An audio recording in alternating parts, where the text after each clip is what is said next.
जो ये कहते थे अच्छे दिन के वादे करते थे, आज देश को बेच रहे हैं। ये क्या किसानों का भला कर देंगे? हिंदू मुस्लिम करा रहे हैं, अपनी सस्ती राजनीति के लिए सांप्रदायिकता भड़का रहे हैं, लोगों को लोगों से लड़ा रहे हैं। ये विकास नहीं कर सकते हैं, ये सिर्फ और सिर्फ विनाश कर सकते हैं। ये विनाशकारी लोग हैं। आप देखिए, हमारे यहाँ कहते हैं पूत सपूत का धन संचय, पूत कुपूत तो का धन संचय। ये कुपूत है। जब गांव में घर में बर्बादी आने वाली होती है तो गांव का जो मुखिया होता है वो संपत्ति बेचना, खेत बेचना शुरू करता है। और ये उदाहरण है जिस तरीके से प्रधानमंत्री इस देश को बेच रहे हैं, इस देश को बेच रहे हैं। यही तो सबसे बड़ी विडंबना है इस देश की, कि इस देश के जो लोग हैं, जो सच्चा के सर्वोच्च शिखर पर बैठे हैं, वो चाहते हैं कि किसान बदहाल रहे, फटेहाल रहे, किसान मरे, किसान बर्बाद हो जाए, किसान अनपढ़ रहे, जाहिल रहे। क्योंकि जब किसान अनपढ़ रहेगा, जाहिल रहेगा, बर्बाद रहेगा, तब ये अपनी तानाशाही उस पर करेंगे, तब ये अपने कानून थोपेंगे उसके ऊपर और हिटलर शाही करेंगे। इनकी ये चाल है। सुनिए, सत्ता में बैठे हुए लोगों को आज कितनी शर्म की बात है कि बीजेपी के लोगों को ये अचंभा है कि किसान कैसे एसी में सो रहा है, किसान कैसे पिज़्ज़ा खा रहा है, किसान कैसे बर्गर खा रहा है। क्या किसान पिज़्ज़ा नहीं खा सकता है? अपने खून पसीने को सींच करके अन्न उगाने का काम करता है, लाखों करोड़ लोगों के पेट भरने का काम करता है। वो किसान एसी में क्यों नहीं सोए, क्यों नहीं वो गाड़ियों में घूमे? प्रधानमंत्री तो वही ये प्रोपोगेंडा नहीं चलेगा। और ये क्रांति की दूसरी लड़ाई है। ये किसानों को सम्मान देने की लड़ाई है, ये किसानों को उनकी समस्याओं से उबारने की लड़ाई है। और एक बात ये भी समझ लीजिए कि जब तक हिंदुस्तान का किसान समृद्ध नहीं होगा, तब तक हिंदुस्तान आगे नहीं बढ़ सकता है, नहीं बढ़ सकता है।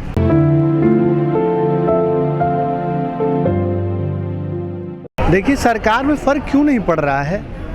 लगातार जिस तरीके से विरोध प्रदर्शन हो रहा है, इनके मुख्यमंत्रियों को हेलीकॉप्टर नहीं उतरने दिया जा रहा है, जनता आक्रोशित है, लगातार जो है हर जगह विरोध प्रदर्शन हो रहा है। किस दुनिया में है आप? कहाँ नहीं दिख रहा है? समूचा देश में इस आंदोलन को लेकर के जो सरगर्मी है वो मैं समझता हूँ कि अभी तक नहीं हुई है। और जिस तरीके से लोग आंदोलित हैं, ये इस सरकार के लिए बेहद खतरनाक होने वाला है। सर फूट रहे हैं। यही तो इनका जो दोहरा चरित्र है, इनका जो काला चेहरा है, ये जो किसान विरोधी आज सत्ता के सर्वोच्च शिखर पर बैठ गए हैं, इन्हीं का अब चेहरा सामने आ रहा है। और मैं तो कह रहा हूँ कि देखिए जनता से, सम्मानित जनता से, कि जिन्हें आपने चौकीदार बनाया था, आज वो किस तरीके से सरकारों के ऊपर सरकारें आज किसानों के ऊपर जुल्म ढा रही हैं, किस तरीके से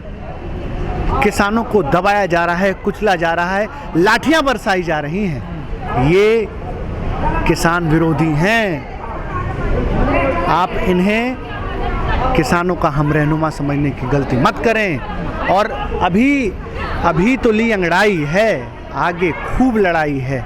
ये जितना खून बहेगा किसानों का, उतना ही किसान मजबूत होगा। और हम डरने वालों में से नहीं हैं। 9 महीने हो गए हैं और 2 साल की और की तैयारी करके यहाँ बैठे हुए हैं।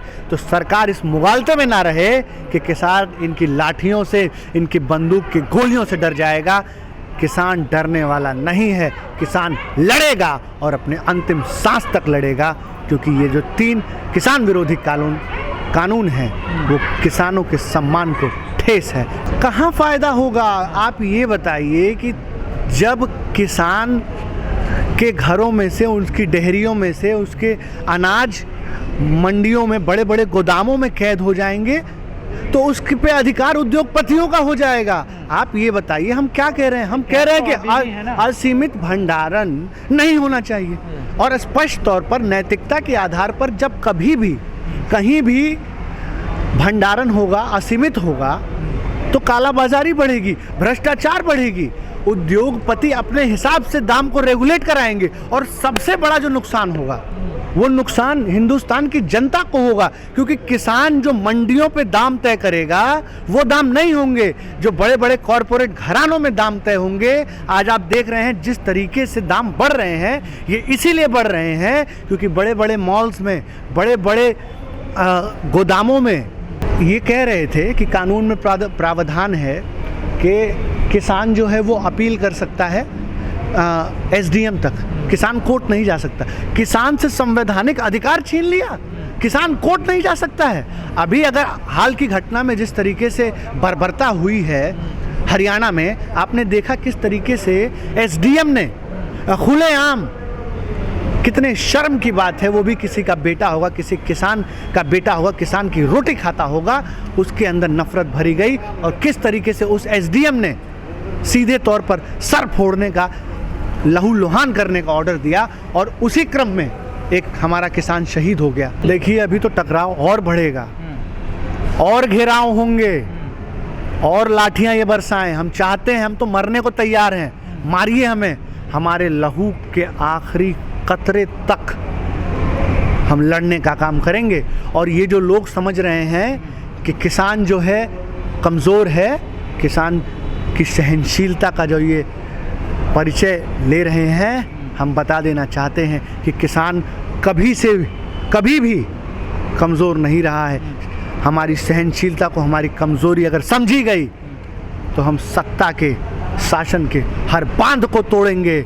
अभी तो पंचायतें चल रही हैं, खुदा न खास्ता अगर हिंदुस्तान के गांव से जनता एक बार चल दी, सड़कों मोहल्लों से निकल गई, तो संसद, प्रधानमंत्री आवास बहुत दूर नहीं है और भागने की जगह नहीं मिलेगी बीजेपी के नेताओं को। लेकिन अतुल जी, भागने की जगह, आप सुनिए, भागने की जगह नहीं मिलेगी, कोई घर नहीं देगा, इनको छुपाएगा नहीं।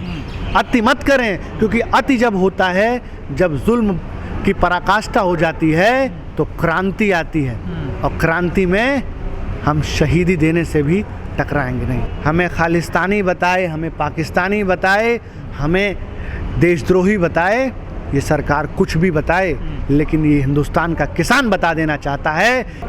और कितने शर्म की बात है कि हिंदुस्तान ने जिस प्रधानमंत्री को इतना प्यार दिया, सड़क पे चाय बेचता था, उस चाय बेचने वाले को सत्ता के सर्वोच्च शिखर पर बैठाया, उस प्रधानमंत्री ने हिंदुस्तान के किसान के पीठ में चूरा घोंपा है, विश्वासघात किया है। और इस विश्वासघात का बदला किसान इस प्रधानमंत्री को और इस सरकार को नेस्तनाबूद करके दिखाएगा। अब भी समय है।